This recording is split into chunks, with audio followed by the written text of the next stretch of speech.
Hi everyone. In this video I'm going to walk you through how to do testosterone injections safely and effectively at home. But first, a quick note about testosterone itself. Testosterone is an oil-based medication, which means it's thick and viscous. Therefore, when you're drawing it into your needle, into your syringe, it's going to flow much slower than water. So you'll need to be patient because it can take 10 to 30 seconds or more for the syringe to fill, especially if you're using a smaller needle. So don't rush it, just pull steadily on the plunger and give it time. Now let's talk about supplies, because pharmacies often provide syringes and needles that are not ideal. Oftentimes a 2 or a 3 milliliter syringe is what you're supplied with, and that's really too big for the type of doses that we use with testosterone injections. The best choice is a 1 milliliter syringe attached to a 25 gauge 1-inch needle. These syringes are sometimes referred to as tuberculin or insulin syringes. They're compact, they're easy to read, and usually marked in tenths of a milliliter or sometimes in units. This is what the typical tuberculin or insulin syringe looks like. It's a 1 milliliter syringe. This right here is a 25 gauge 1-inch needle. So this is really what you're going to use to both draw and to inject. Pharmacies often supply a larger needle to draw the testosterone and a smaller needle to do the injection. The problem with this is you lose quite a bit of testosterone in that larger needle, so I don't recommend that you do that. I recommend that you just use the 25 gauge 1-inch needle to both draw your testosterone and to do the injection.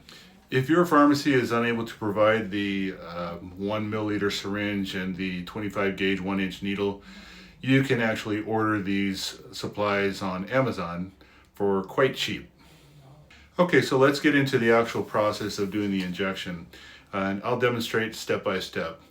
First, wash your hands thoroughly and then gather your supplies. You're going to need your vial of testosterone. You're going to need a 1 milliliter syringe with a 25 gauge 1-inch needle, preferably some alcohol swabs, and perhaps a sharps container. If you don't have a sharps container, you can turn an old milk jug into a sharps container. This is what I do. So the first thing you want to do, you want to pull back on the plunger to draw in a little bit of air, about the same amount or a little bit more than what the amount you're going to inject. Then you want to push that air into the vial. What that does is it creates positive pressure and makes it easier to draw the testosterone. Insert the needle straight into the vial's rubber stopper at a 90-degree angle. This is how it's done. We'll pretend that's our vial of testosterone. Here's our 1 milliliter syringe with a 1-inch needle. Drawing back on the plunger. Now I'm going to insert that into the rubber stopper. And then I'll push the air in, and now I'm going to draw back. If I'm going to give 0.2 milliliters of injection, I'm going to draw back to 0.3. And I'm simply going to wait for that to fill. It might take 30 seconds or more for that to fill up. And so just be patient, because it will eventually fill up.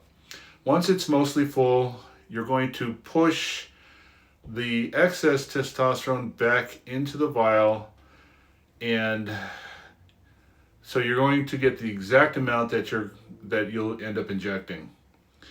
And then go ahead and extract the needle from the vial, and then you will go ahead and inject with that same needle.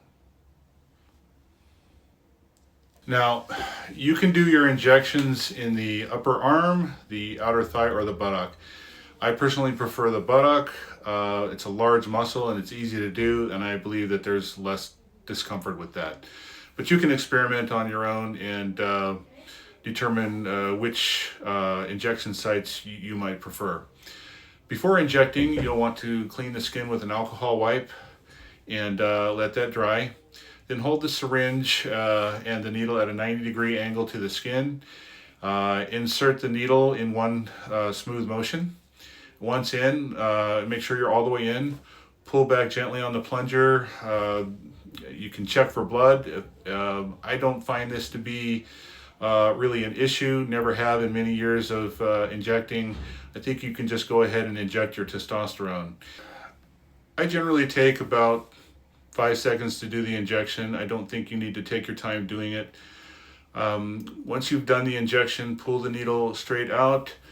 You can apply a little bit of pressure with a clean swab or a cotton ball. If there's any minor bleeding, that should stop very quickly. You can go ahead and discard of the needle in a sharps container, or you can use, like I mentioned previously, an old milk jug as a sharps container. And that's it, folks. With a 1 milliliter syringe and a 25 gauge 1-inch needle, the process becomes straightforward, minimizes waste, and feels more and more comfortable over time.